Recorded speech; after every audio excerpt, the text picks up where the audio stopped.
Shawn has an interesting story here. He's a 21-year-old kid, 21-year-old kid who got into sales as a, why don't you tell everybody what you do real quick, Shawn? You're a wholesaler, right? You sell in real estate. Yeah, I'm a real estate wholesaler. So I make offers on properties like single family houses and duplexes. Yeah. So you have to call a lot of just homes, right? And try to basically convince them to sell their property. And then you have to find an investor to actually purchase it. And then you get a cut of that commission, right? Exactly. Yep. Yeah. And it's phenomenal. I mean, you're 21 years old. Now, to be an excellent wholesaler, you have to be really good on the phones. You have to learn the right skills. Otherwise, you get crushed. And we're going to talk about how Shawn was getting crushed before NEPQ, only making $2 to $3 grand a month. And within, how long have you been in the training now? 4 or 5 months? 3.0, probably like 3 months. And then 2.0, I started in December. Okay, so you got into our basic 2.0 portal in December. So that's about 8 months ago. Then you got into really more of our advanced 3.0 training 3-4 months ago. And your income went from 2 to 3 grand a month all the way up to like, quite a bit there, son, like 20 grand a month in commissions and growing. So we're going to break down, we're going to give you guys some juice, like what he does, like what connecting questions we've taught him how to ask, what problem awareness, what consequence questions, all right? So make sure you take notes, all right?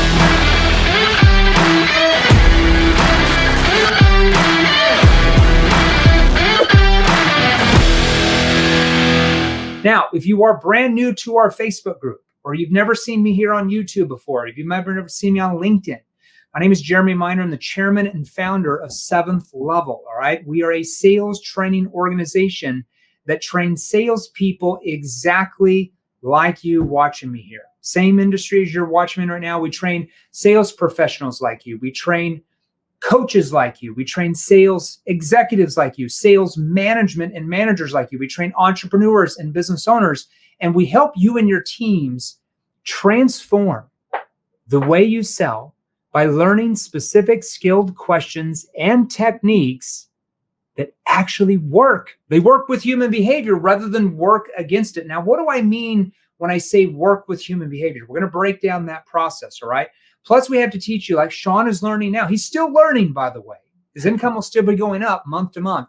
We're going to teach you the right tonality that puts your prospects at ease, takes away the pressure, takes away the sales resistance, and triggers them to actually want to engage, want to open up to you, and gets them to pull you in and persuade themselves rather than you trying to push them and chase them down, right? Now, if you want to learn those type of skills that Shawn is learning, Shawn now is making multiple 6 figures. He's on pace to make multiple 6 figures. He is 21 years old.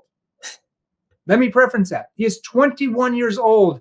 And for most of you on here watching, he is kicking your ass. The only reason why he's doing that is because he now has the right skills. He is a human being just like you. He brushes his teeth like you. He wears pants, apparently. He even wears a hat backwards. Holy cow. And, you know, he likes to eat breakfast in the morning. All right. So he's just like you. He only has the right skills. That separates him from you right now. Okay. Now, if you want to learn those type of skills that he's learning and thousands of our clients are learning, we have over 7,000 testimonies now. It's like 7,200 something in the last 28 months. There's probably a reason why we have the most out of any sales training company in the United States of America, apparently. That's not us saying that. That's Inc. magazine saying that. They ranked us the #1 fastest growing sales training company last year and this year. There could be a reason for that. All right. So if you want to learn those skills, you want to start making 10 grand a month consistently in your industry that you sell in right now. If you want to start making 15 and 20 grand a month consistently in your industry, or let's say you're already at 20 or 25 grand a month. Well, how do you start making 30 grand a month in commissions? How do you start making 35 or 40 or 50 grand a month in commissions with what you sell now? Because we have salespeople that we are training in your industry, watch me right now, that make that and more every single freaking month now. Before the training, they didn't. So if you want to learn those skills, message me directly right now. Shawn, nobody cares about me. They just care about themselves and you. All right. So Shawn, walk us through. You're 21 years old. Tell us what got you involved in sales. Most 21-year-olds are out partying it up on the weekends. Why did you get in sales? Yeah, that was me too for a while. But I was just like a people person. I always knew kind of in high school and college that I was going to get involved with something, involved with, talking with people and stuff. So. Okay. Sales was So kind you're a of, good talker. You're like, man, I can talk to anybody. I can be good at sales. And then why did you jump into wholesaling? Because that's your first sales job. So what caused you to get into that type of real estate investing industry as a wholesaler? yeah. So I was like working one summer, and then I saw like this ad for this to go to this seminar to learn how to wholesale and flip Okay. properties and stuff. So Yeah. went with my brother, and it's So as a been hit. wholesaler, that's your lowest barrier to entry because it doesn't really cost you that much money. You're just Yeah. calling properties, trying to Mhm. convince them to sell. And you're like, man, I'm a good talker. I've got the gift of the gab. I can crush this. And what did you Yeah. find out pretty quickly? You need skills. You need skills. You can't just rely on personality. No matter how good of a personality or gift of the gab you have, you need actual skills that are going to persuade people. So Yeah. So you thought your personality would win people over, but how did mhm. your prospects react when you would call them and try to sell them with your amazing personality? What would the average prospect do? Yeah, I mean, the average prospect would, get super mad on the phones. They're getting 20 calls a day about their property and stuff like that. And then the ones that were interested, they wouldn't really take me seriously Okay, because, so because why? You sounded like everybody else calling them, trying to get them to sell their property, right? There's no yeah, difference. exactly. So you're Hmm. commoditized very quickly. All right. Yeah, So you started off from what you told me in the beginning. You were off your personality selling because you're so charismatic. You're making 2 to 3 grand a month. yeah, Now, for a 21-year-old kid who might live in their parents' basement, 3 grand a month can get you by.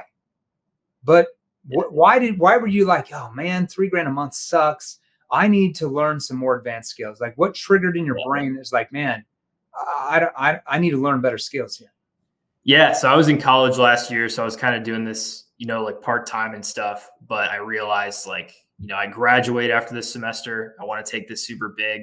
So, like I cannot take this big with my skills now. I can't train people with my skills now, let alone, get sales by myself. So I got to make a change, Yeah. before I get out of school and go full time. Okay. And tell us how you found Jeremy Miner, Matt Ryder, NEPQ. How did you even hear about us? Yeah. So last summer, I heard you on a Brad Lee podcast. I feel like Okay. everyone's Yeah. heard you on that podcast.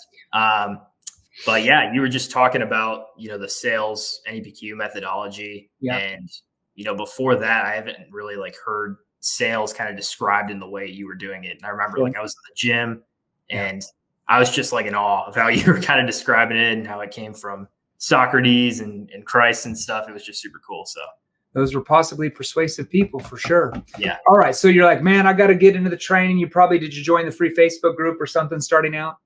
I think I got right in. I don't think Okay. I joined the Facebook group. But yeah. Okay. So you got right in, you purchased our basic NEPQ 2.0 training product, you started getting some results. Then about 3 months ago, you got into more of our advanced training. That's our NEPQ 3.0 training portal with really the group training on advanced objection handling, advanced role playing, advanced tonality, which you have to learn those skills. Otherwise you're still throwing mud against the wall, hoping that it sticks. Tell us a little bit, like, let's give everybody some like meat and potatoes because that's why we're here. All right. So you get into advanced 3.0. What's a couple of things that you learned from 3.0 that have completely changed the way prospects treat you and view you when you're on the phone with them compared to before? So 3.0 is the game changer. I got the framework and stuff, which is really good from 2.0, but 3.0 allowed me to get around, trainers like Dan Van, Tony Haddad, all those guys. And they really, they understand the process very well. So I was able to really gain a good grasp on the psychology behind NEPQ, why you need to say certain questions, why you need to build certain gaps and stuff like that. Yeah. And congratulations on your results. You kind of told me you're up to about 20 grand a month. Now, with wholesaling, it's a little bit different because it's a longer sales cycle. It's not like a B2C sale. It's not a B2C sale where it's like a one call close because he's got to first call the homeowner and basically discovery call, find out about their property. And then typically you probably, because we train a lot of people in your industries as well, you probably, from what we train them, they kind of put together a proposal, then come back in with what they can offer. All right. Which is usually going to be lower than what they want. And then at that point, when they accept the offer, you then have to find investors. So it's a couple months sales cycle on average, right? Yeah, definitely. Yeah, 2 to 3 months. So what you're building right now, from what you're telling me, you're probably going to jump up to 30 grand a month here in a couple of months. That's exciting. Possibly. Yep. 30 grand a month as a 21-year-old kid. Yep. Still going to school. Okay. Not going to school, graduate. Oh, you dropped out of school now. You're making more money than your professors. No. You're a smart guy. You know, I dropped out my senior year of college. My last semester, I had 13 credits left. I dropped out because I was making 5 times more than my professors, who were all making $100,000 a year. I was already making $500,000 a year, and I was like 22, 23, I think, at that point. And I'm like, why am I even here? Like, I'm not learning anything from these guys. I can learn more from going to seminars. All right, so let's give them some specifics. So connecting questions. Before you learned NEPQ, what would you say in the beginning when that prospect answered the phone? Do you remember what? Tell us a little bit about what you used to say before. Like, be specific. I wish I could be specific, because like I didn't have a script or any structure, so I was just saying whatever. Like, hey, how you doing? How you doing? How's it going? Like, I don't know. Just like random stuff. So. And what would most prospects say in the first 30 seconds? They want to get off the phone as soon as possible. So they'd go, can't talk right now. Not selling right now. I'm selling in a week, 2 weeks, 6 months, years later. So you were triggering what's called fight or flight in their brain because of what you're saying and asking, that triggers their brain to react in one of two ways, right? Mm-hmm. If you come across assumptive in the beginning of a conversation, if you come across needy and attached, and you don't understand the right questions to ask, it triggers the human brain. Just so everybody knows, we can't help it subconsciously. It triggers our brain because the prospect's picking up on your verbal and nonverbal cues within the first words out of your mouth. Okay, they're judging you already. We can't help it as a human being. So it triggers our brain, like I said, to go into what's called fight or flight mode, where they're like, I'm not interested. We're not selling. We already had somebody call. We're not interested. We don't need it. You're triggering that response. Can you call me back in a week, a month, a year later? Now, once you got into Advanced 3.0 and you really learned how to ask connecting questions, like give us an example of a connecting question you use now. It doesn't have to be the first one or the beginning one, because there's probably about 3 or 4 you're going to ask for what you sell. But give us one connecting question you use, and then how your prospects react to you now. Yeah, so the first one, I put a little bit of variant in it, and I think it was really good for my old one, but it'd be like, hey, Jeremy, this is just Shawn here. I just had some time to get back. It looks like you had talked to one of my assistants yesterday about possibly looking at moving on from your house on Main in the future. But like I said, just had some time in between appointments to get back to see if we could even do anything. And how do your prospects react when you admit, I just had time to get back to you to see if we can even do anything for you? How do they react to that compared to what you're saying before? Yeah, so I think subconsciously they'll get the idea that I'm like busy. So they're going to view me as a little bit more of a trusted authority than some of the other. You're an expert. You're not just sitting by the phone waiting for them. Yeah, exactly. So that's like the biggest thing there. And then just being, super slow with the tone, chill, relaxed. You're not excited that they're going to sell your house to you, because that'd be a problem. When you're excited, when you're assumptive like that, all it does is trigger fight or flight mode. Your wall resistance come up quickly, and then you have to compete against the wall resistance. Why would anybody want to compete with resistance when you don't freaking have to? It's crazy. We have to disarm. What Shawn just taught everybody is how to disarm the prospect where they let their guard down. When you admit that you might not be able to even help them, it triggers them to lower their guard, because you've just admitted you might not be able to help. Yep. And with what he does, he might not actually be able to help them. Okay. Literally. Now, literally, like with what he sells, might not be able to help them. All right. So that's a connecting question. There's probably 3 or 4 others that we train you to ask in that process. Now, situation questions, because you have to help them and you get clarity on what their real situation is. Okay.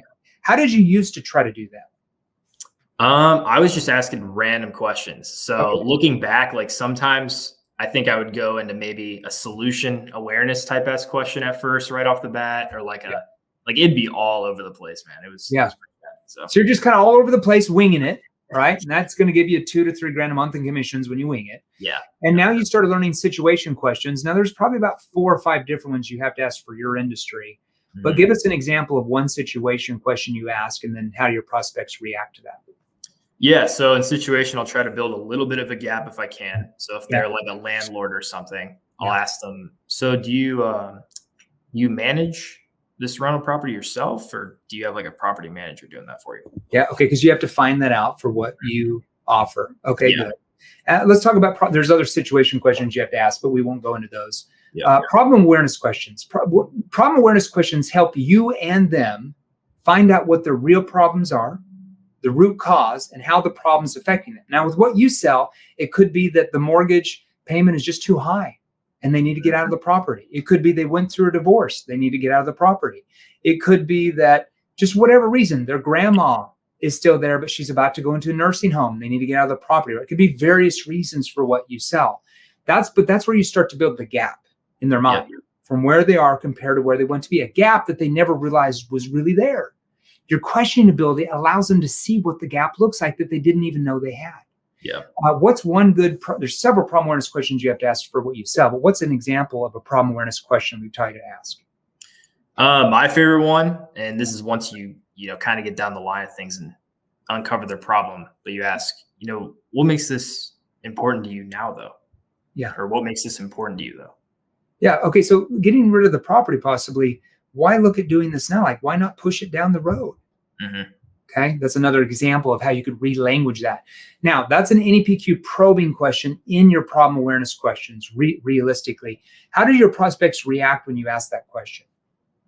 They'll really think. So if you say it with the right tonality and it hits. Tell us about the right tonality. This is really key.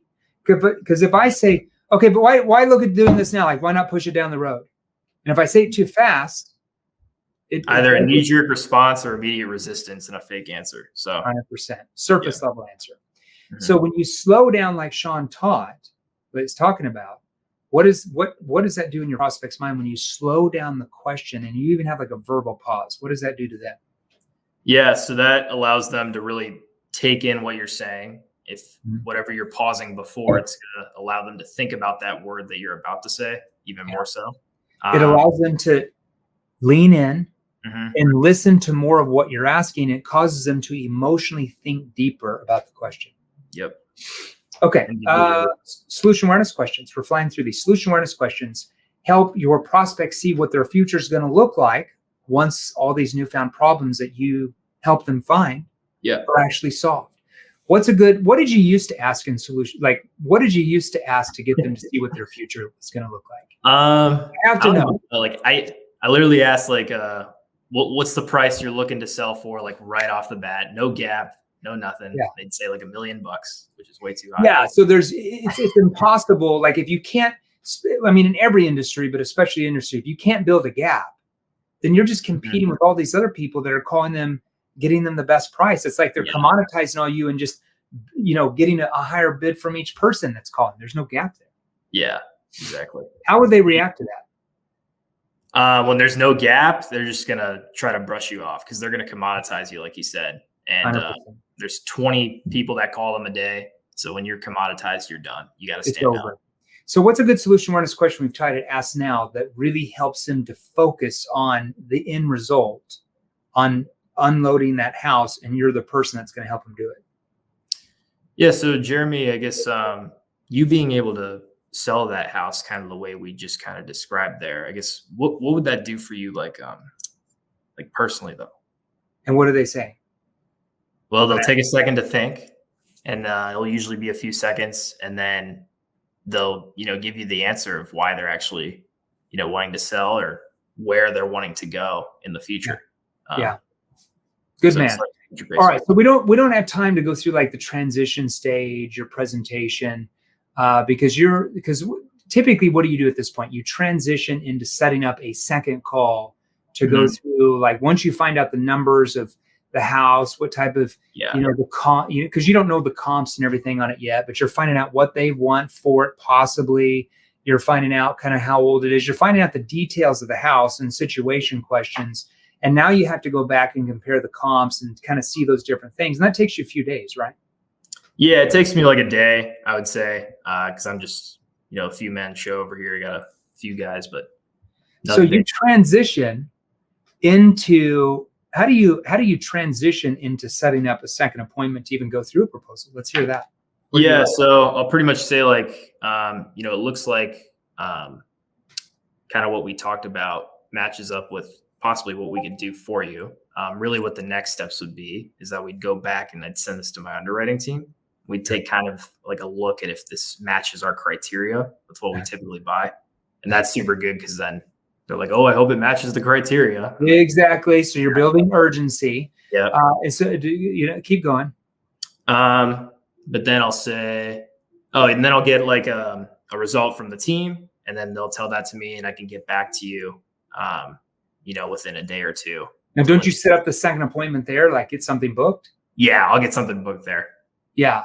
So the way you want to do that, and I don't know if hopefully you're following the calendar commitment we've taught you, but like, so what I do, and at that point we can go over the different options of what we can do.